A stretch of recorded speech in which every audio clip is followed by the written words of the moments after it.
Alors, nous parlons aujourd'hui de techniques d'autodéfense. Et il paraît que ce sont des techniques qui permettent aux uns aux autres de se sauver des mailles de l'agresseur. Vous êtes l'initiateur d'une des séances qui initie les femmes particulièrement aux techniques d'autodéfense. Monsieur Fagboron Béranger, merci beaucoup d'avoir accepté notre invitation. Vous êtes coach en autodéfense, c'est ça. Mais pourquoi initier les femmes aux techniques d'autodéfense? Est-ce que c'est parce que c'est une couche vulnérable? Est-ce qu'elles sont davantage agressées? Dites-nous exactement ce qui vous a amené à cela. Voilà, je dis tout de suite que je vais commencer par définir l'autodéfense. Oui. L'autodéfense, c'est un outil qu'on met à la disposition des femmes qui va leur permettre, cet outil qui va leur permettre de se défendre face à un agresseur, que ce soit dans un espace public, privé ou professionnel. Quand on parle d'agression, on a plusieurs types d'agressions. Quand on parle d'autodéfense, il ne s'agit pas seulement des agressions physiques. Nous avons les agressions verbales, les agressions morales, les agressions psychologiques, les agressions économiques, les agressions financières, les agressions sexuelles, les agressions religieuses. Il y a plusieurs types d'agressions. Et donc, plusieurs types de techniques d'autodéfense aussi. Plusieurs types de techniques d'autodéfense. Donc, quand on parle d'autodéfense, c'est une approche globale de prévention, n'est-ce pas, et à la violence fondée sur le genre. Donc, l'autodéfense va formater les femmes, va les outiller, va leur donner des réflexes pour que face à une agression, elles soient en mesure de se défendre. Donc, l'autodéfense ne se va plus loin que donner des coups. Parce que tout de suite, quand on parle d'autodéfense pour les femmes, tout le monde pense que c'est aller donner des coups. Est-ce qu'il faut envoyer sa femme aller apprendre l'autodéfense pour venir défier à la maison, pour commencer par devenir une bagarreuse? Non. Ah ouais. L'autodéfense apprend à éviter l'affrontement. L'autodéfense apprend aux gens qui sont colériques à se calmer. L'autodéfense apprend l'estime de soi, qui va justement permettre à toute femme, face à un agresseur, de s'autoriser à se défendre. L'autodéfense va enseigner aux femmes et cette façon de pouvoir surmonter la technique pour surmonter la peur. Voilà. Donc, quand on parle d'autodéfense, c'est une approche globale et sur une approche globale de prévention contre n'est-ce pas, la violence. La violence. Voilà. Alors, si je comprends bien, ce ne sont donc pas des gestes techniques physiques que vous apprenez à ces femmes-là. Non. Donc, il y a également des coups, c'est pas la mentalité qui est travaillée, la façon de parler, de répondre, l'agressivité dans la parole on apprend donc à maîtriser. Et tout ça, c'est en réalité ça aussi. À l'entame des cours, oui. On enseigne toujours à la femme les causes de la violence. La violence peut émerger de quoi et quoi? De toute forme de violence. Quand on parle de violence, on parle d'état d'âme de quelqu'un qui est devenu violent. Quelles sont les situations, quels sont les facteurs de risque pour que quelqu'un devienne violent? Okay. Donc, on commence par leur montrer comment la dopamine, qui est une substance, une hormone dans l'organisme qui, en étant en déficit, peut pousser quelqu'un à être agressif, que ce soit un homme ou que ce soit une femme. On montre aux femmes comment l'alcool peut pousser à devenir agressif. On montre aux femmes comment l'éducation d'un homme qui a vécu dans un foyer où il y a toujours la bagarre peut devenir agressif. On montre à la femme comment les écarts de langage avec des gens peuvent amener à l'agressivité. On montre à la femme comment dans un milieu, son habillement peut pousser quelqu'un à devenir prédateur sexuel vis-à-vis d'elle. Donc on lui apprend tout ça. C'est un tout, c'est un package. L'autodéfense ne veut pas dire seulement aller au coup. Donc à l'entame, on leur enseigne ça. Et après ça, on leur enseigne comment dominer la peur. Qu'est-ce qu'il faut faire? Quelles sont les 10 techniques qu'il faut mettre en application pour dominer sa peur? Comment est-ce qu'il faut ne pas se sous-estimer? Parce que quand on parle de violence, cette asymétrie de relations entre les hommes et les femmes fait que les hommes ils se croient au-dessus et les femmes se croient au-dessous, justement. Donc, l'estime de soi va montrer justement à la femme qu'elle n'est pas le sexe faible, comme les gens le disent. On dit que c'est l'injustice de l'homme envers la femme que de dire que la femme est un sexe faible. Donc, on va développer l'estime de soi chez la femme et cette estime de soi va la formater, va lui donner une carapace pour que face à des agressions verbales, des agressions physiques, sexuelles, psychologiques, la femme soit en mesure de se dire, écoutez, moi-même je vaux quelque chose et je ne permettrai pas à ce qu'on me rabaisse. Donc, non, c'est non. Il faut que chacun soit en mesure de connaître ses limites. Donc, l'autodéfense va apprendre à la femme de savoir fixer ses Alors, limites. si on va prendre un exemple de technique d'autodéfense verbale. Oui. Alors, tout de suite, je vais prendre un fait qui est récurrent dans notre ville à Cotonou ici, Oui. l'injure facile. L'injure facile. L'injure facile. Vous savez, tous les jours ne sont pas dimanches comme on a l'habitude de le dire. Il y a des gens, on peut les injurier 5 jours et un jour seulement les injurier, ils ont envie de répondre, ils ont envie de garer leur voiture, leur moto pour répondre à celui qui les a injuriés et tout. Alors, quand vous êtes victime d'injures faciles, la première des choses, c'est l'habitude de faire, de donner un petit exemple. Je dis souvent que le chef de l'État, notre président, le chef de l'État, et je suppose qu'il est dans sa voiture, en train de conduire sa voiture, et qu'un conducteur de taxi-moto Zémilian l'injurie. Et on suppose que... il ne sait pas que c'est le chef de l'État. Il ne sait pas que c'est le chef de l'État, et on l'injurie. Et imaginez que le chef d'État s'en va garer sa voiture, il descend de sa voiture, il enlève sa veste, il retrousse les manches, il se met à se bagarrer. Vous voyez, ça vous a fait rire. Ça fait rire. Ça fait rire parce que, entre les deux, qui s'est rabaissé? C'est le chef d'État qui se serait rabaissé.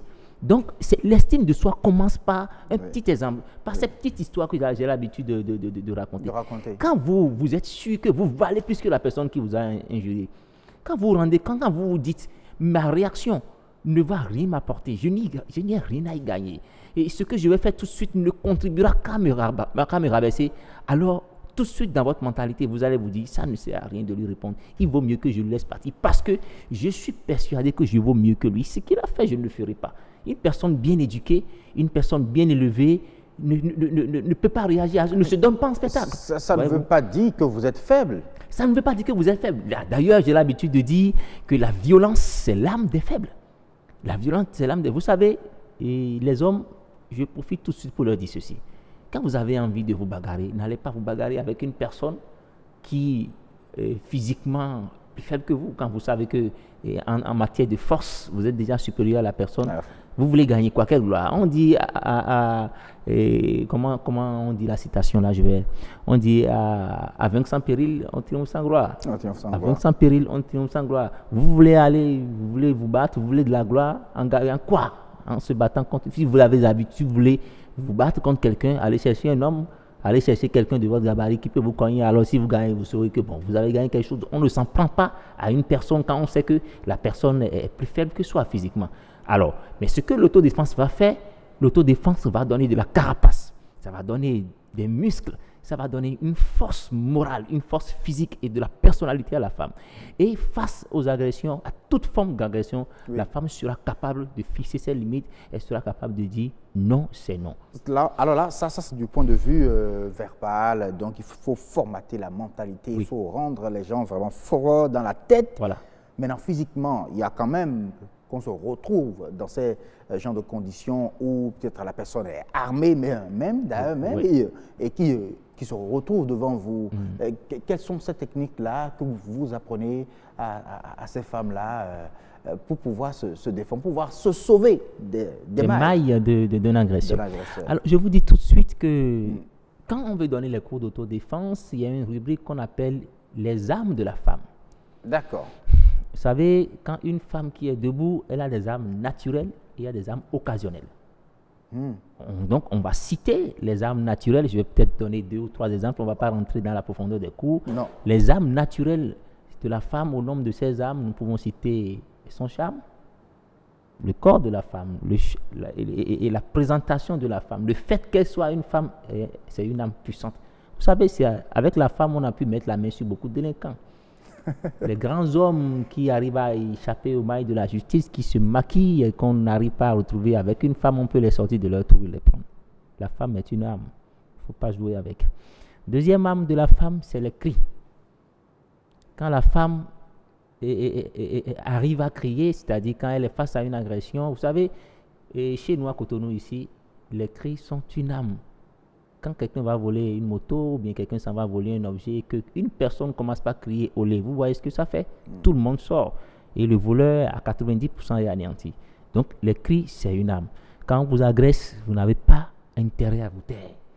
Les cris, on peut les utiliser en défensive comme en attaque. Vous savez, chez les pratiquants des arts martiaux comme nous, quand on veut frapper un cri, les cris pour pouvoir déboussoler, désorienter, même dans les armées. Quand on dit charger, on veut aller charger, on va affronter. On crie, on crie, tout le monde crie pour dissuader et tout.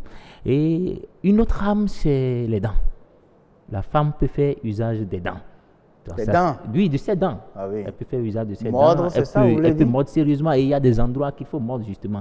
La femme peut faire usage de ses griffes, elle peut faire usage de ses coudes, elle peut faire usage de ses genoux. Donc, et la manière dont elle doit l'utiliser, les parties sur lesquelles elle doit l'utiliser, on le montre. C'est ça, c'est sur ce que vous insistez. On insiste sur ça parce qu'il faut faire attention de ne pas former une femme qui va passer de la victime à l'agresseur. La loi punit. Vous pouvez être en état de légitime défense et vous retrouver derrière les barreaux.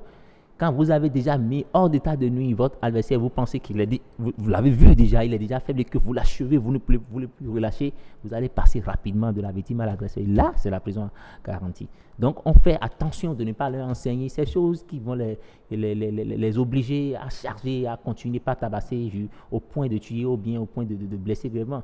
Parce que l'autodéfense dit, dès lors que vous avez appliqué la première technique, que vous voyez que l'adversaire a autant de vous fuyez. La meilleure façon de s'autodéfendre, c'est de fuir aussi. Donc, on parlait des armes. Il y a les armes occasionnelles. Vous savez, toutes les femmes ont ce qu'on appelle un petit sac de maquillage. D'accord? Dans le petit sac de maquillage, il y a un miroir. D'accord? Quand elles sont face à une agression, elles peuvent casser rapidement. Il y a une manière de casser le miroir. Et elles s'emparent d'une partie du miroir cassé. C'est déjà une arme. Quand il y a quelque chose qu'elles utilisent pour juste pour dissuader, hein, oui, pour dissuader. Pas forcément pour blesser. Pas forcément pour blesser, Okay. Qu'on appelle pied de girafe, elle peut l'utiliser. Il y a le portable. Il y a une manière de tenir le portable. Le portable est une arme occasionnelle. Il y a la télécommande qu'on utilise généralement au salon qui peut servir d'arme occasionnelle.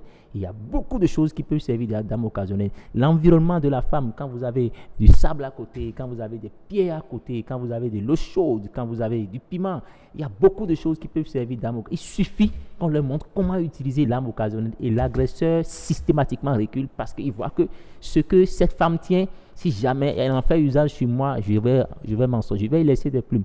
Ouais. Donc, on enseigne les armes occasionnelles, on enseigne les armes naturelles et on prend soin de leur enseigner comment gérer sa colère. Okay. La colère, c'est une chose, c'est une émotion, c'est un état d'âme, d'accord? Et lorsque vous ne savez pas gérer votre colère, vous pouvez faire très mal. Très mal. La colère elle-même, en elle-même, n'est pas une bonne chose sur la santé de celui de la personne qui se met en colère. Parce que quand vous êtes en colère, vous perdez totalement le sens du discernement. Vous pouvez blesser quelqu'un, vous pouvez poser des actes que vous allez regretter, vous pouvez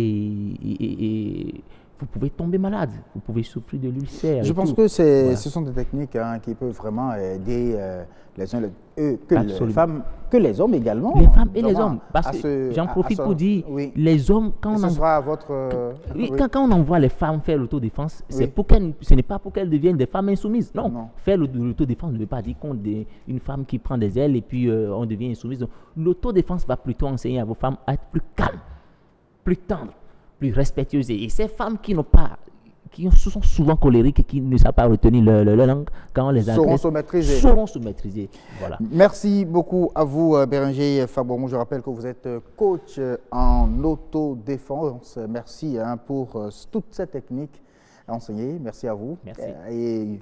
Et du courage pour votre initiative.